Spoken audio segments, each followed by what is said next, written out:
મિત્રો, પ્રકરણ પૂરું કર્યા બાદ ફરી એક વખત આપણે આખા પ્રકરણમાં નજર દોડાવીએ.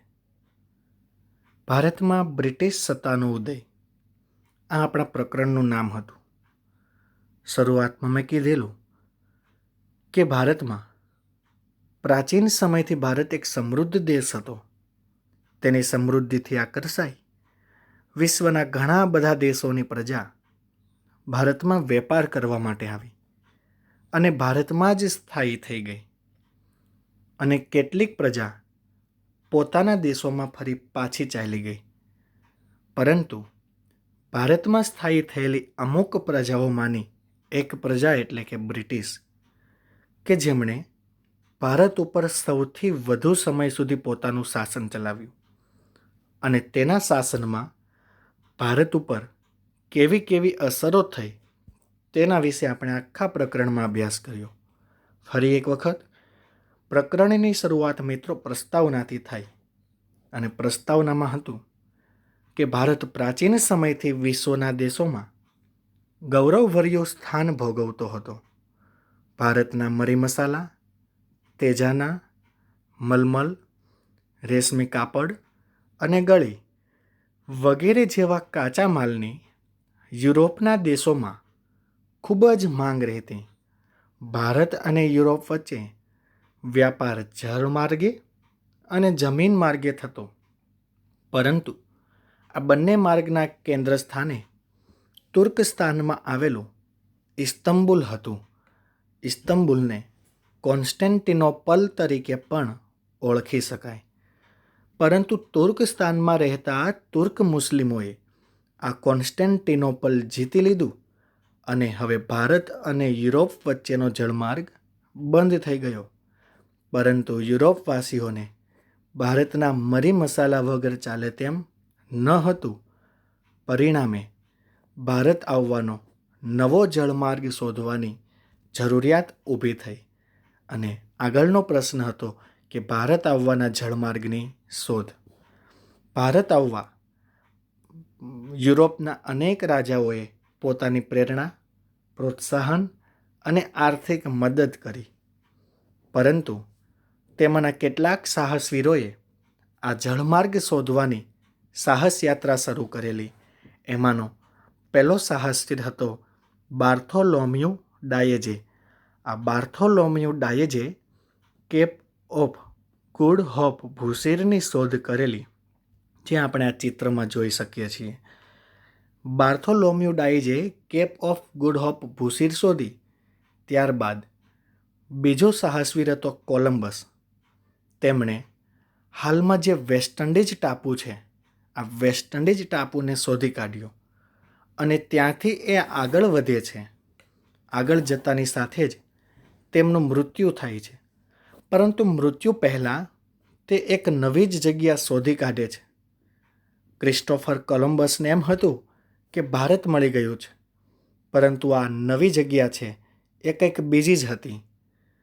ત્યાર પછી અમેરિગો વેસ્પુચી તે જગ્યાએ પહોંચી અને તે જગ્યાનું નામ અમેરિકા આપે છે, જે હાલનો અમેરિકા ખંડ છે. અને છેલ્લે પોર્ટુગીઝ નાવિક વાસ્કો દ ગામાએ ભારત આવવાના જળમાર્ગની શોધ કરી ઈસવીસન 1498માં. અને હવે ભારત આવવાના દ્વાર યુરોપિયન વાસીઓ માટે ખુલી ગયા. એટલે ભારતમાં હવે યુરોપિયન પ્રજાનું આગમન થાય છે. તો આગળનો પ્રશ્ન ભણેલા કે ભારતમાં યુરોપિયન પ્રજાનું આગમન. ભારત આવવાના દ્વાર ખુલતાની સાથે જ સૌપ્રથમ ભારતમાં પોર્ટુગીઝ એટલે કે ફિરંગીઓ વેપાર કરવા માટે આવે છે. આ પોર્ટુગીઝ પ્રજાએ ભારતમાં 100 વર્ષ સુધી શાસન ચલાવ્યું અને 100 વર્ષના શાસનકાળમાં તેમણે દીવ, દમણ, ગોવા, કોચીન અને મલાક્કા વગેરે પ્રદેશોને પોતાના નિયંત્રણ હેઠળ લાવી દીધા. આમ પોર્ટુગીઝોને ભારતમાં વેપારમાં સફળતા મળી.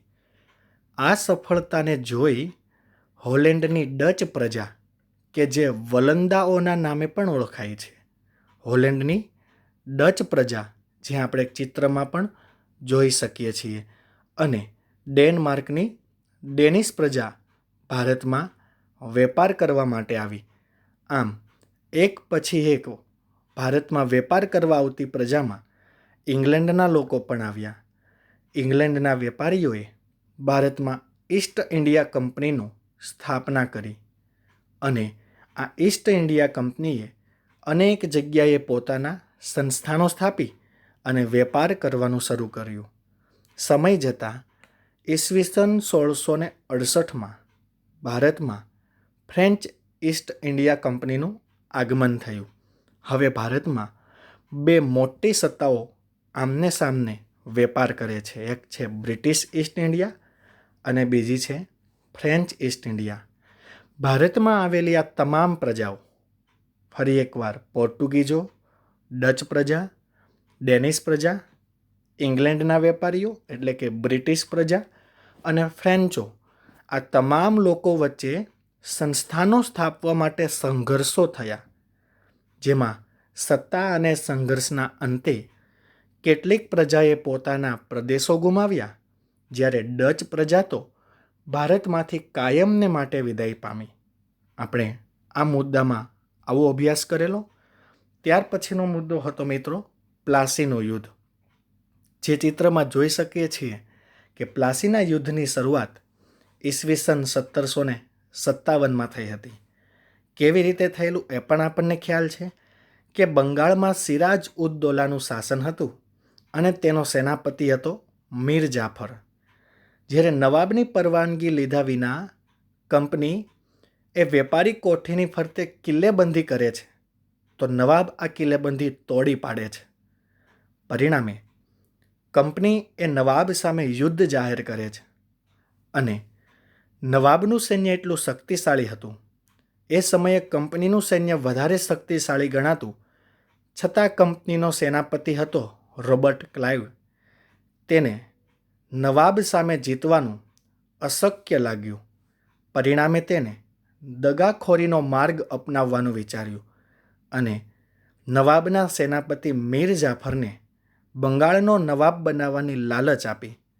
અને આ લાલચને કારણે જ પ્લાસીનું યુદ્ધ માત્ર અડધા દિવસમાં જ પૂર્ણ થઈ ગયું હતું અને પ્લાસીના યુદ્ધથી જ ભારતમાં કંપની શાસનનો પાયો નંખાણો એવું કહી શકાય. કારણ પ્લાસીના યુદ્ધ પહેલાં કંપની ભારતમાં માત્ર વેપાર જ કરતી હતી, પરંતુ પ્લાસીના યુદ્ધથી ભારતમાં કંપની હવે પોતાનું શાસન સ્થાપે છે. એટલે કંપની શાસનનો પાયો ક્યારથી નંખાણો? તો પ્લાસીના યુદ્ધથી. જેવું પ્લાસીનું યુદ્ધ પૂરું થાય ત્યાંથી જ બક્સરના યુદ્ધની શરૂઆત થાય. જોઈએ આપણે બક્સર મુકામે જે યુદ્ધ લડાયું એની એક ક્ષણ અહીં ચિત્રમાં જોઈ શકીએ છીએ. બક્સરના યુદ્ધમાં આપણે ભણ્યા કે મીર જાફરને બંગાળનો નવાબ બનાવવામાં આવ્યો, પરંતુ મીર જાફર પાસેથી જે નાણું મળતું એનાથી વધારે લાભ મેળવવા કંપનીએ મીર જાફરને ઉથલાવી અને મીર કાસિમને બંગાળનો નવાબ બનાવ્યો. પરંતુ મીર કાસિમ તો મીર જાફર કરતાં પણ વધારે મહત્વકાંક્ષી સાબિત થયો.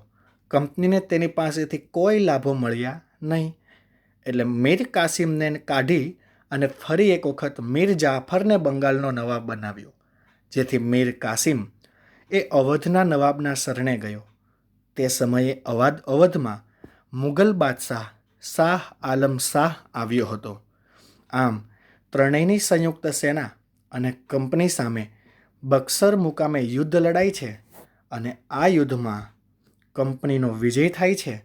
પરિણામે કંપનીને બંગાળ, બિહાર અને ઓરિસ્સાની દીવાની સત્તા મળે છે.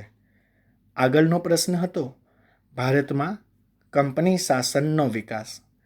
આ પ્રશ્નમાં મિત્રો આપણે ભણ્યા અને ત્યાર પછી મેં તમને યાદ રાખવાની એક ટિપ્સ પણ આપી કે એક પછી એક જે ગવર્નર જનરલ આવેલા એના નામ યાદ રાખીશું તો પ્રશ્ન સરળતાથી યાદ રહી જશે. ભારતમાં કંપની શાસનનો વિકાસ કેવી રીતે થયો? ઈસવીસન 1773માં કંપનીએ નિયામક ધારો પસાર કર્યો અને આ નિયામક ધારાની જોગવાઈ મુજબ જે બંગાળનો ગવર્નર બને તે ભારતનો ગવર્નર જનરલ કહેવાય, આવી જોગવાઈ હતી. આવી રીતે ભારતમાં પ્રથમ ગવર્નર જનરલ તરીકે આવે છે વોરન હેસ્ટિંગ્સ, જેને આપણે ચિત્રમાં જોઈ શકીએ છીએ, જેનો કાર્યકાળ હતો એનો જન્મ 1732 અને તેનું મૃત્યુ 1818. વોરન હેસ્ટિંગ્સ પછી ભારતમાં ગવર્નર જનરલ તરીકે આવે છે કોર્નવોલિસ, અને કોર્નવોલિસ પણ કંપનીને ખૂબ આગળ લઈ જાય છે.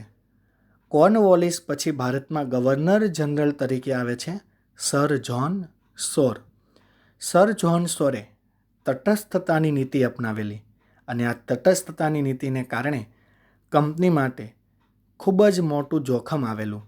એટલે ત્યાર પછી ગવર્નર જનરલ તરીકે આવે છે વેલેસ્લી, અને આ વેલેસ્લીએ કંપનીને જોખમમાંથી બહાર કાઢવા સહાયકારી યોજના અમલમાં મૂકેલી. એનું નામ હતું વેલેસ્લીની સહાયકારી યોજના. વેલેસ્લી પછી ભારતમાં ગવર્નર જનરલ તરીકે આવે છે હેસ્ટિંગ્સ. હેસ્ટિંગ્સ પછી ભારતમાં ગવર્નર જનરલ તરીકે આવે છે વિલિયમ બેન્ટિક, અને વિલિયમ બેન્ટિક એ આ બધા જ ગવર્નર જનરલોની તુલનામાં થોડો ઉદાર ગવર્નર જનરલ હતો. અને વિલિયમ બેન્ટિક પછી અંતે ભારતનો ગવર્નર જનરલ બને છે ડેલહાઉસી, અને ડેલહાઉસીએ ભારતમાં સામ્રાજ્યવાદી તો કાર્યો કર્યા, પણ સાથે સાથે ઘણા બધા સુધારાવાદી કામો પણ કર્યા. ભારતમાં રેલવેની શરૂઆત પણ તેના સમયમાં થઈ હતી. આગળનો પ્રશ્ન છે કંપની શાસનની આર્થિક અસર, એટલે કે નાણાકીય અસર. હમણાં જ ભણ્યા કે ભારત એ વિશ્વના દેશોમાં ગૌરવભર્યું સ્થાન ભોગવતો હતો, પરંતુ કંપની શાસનના 100 વર્ષના શાસનકાળમાં એ ભારત માટે ખૂબ ભારે પડી. ભારતની ખેડૂતની સ્થિતિ પણ એટલી નબળી પડી ગઈ કે ભારતનો ખેડૂત પાયમાલ થઈ ગયો. કંપનીએ અન્યાયી મહેસૂલ નીતિ અપનાવી, એનાથી ભારતના ઉદ્યોગો પડી ભાંગ્યા, અને ભારતના કારીગરો પણ ગરીબ અને બેકાર બન્યા. આના વિશે અભ્યાસ કર્યો. અને છેલ્લો પ્રશ્ન હતો કંપની શાસનની સામાજિક અસર.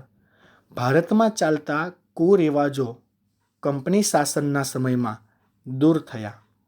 રાજારામ મોહન રાય, દુર્ગારામ મહેતા અને બહેરામજી મલબારી વગેરે જેવા સમાજ સુધારકોએ કાયદા ઘડાવી અને આ કુરિવાજો દૂર કરાવ્યા.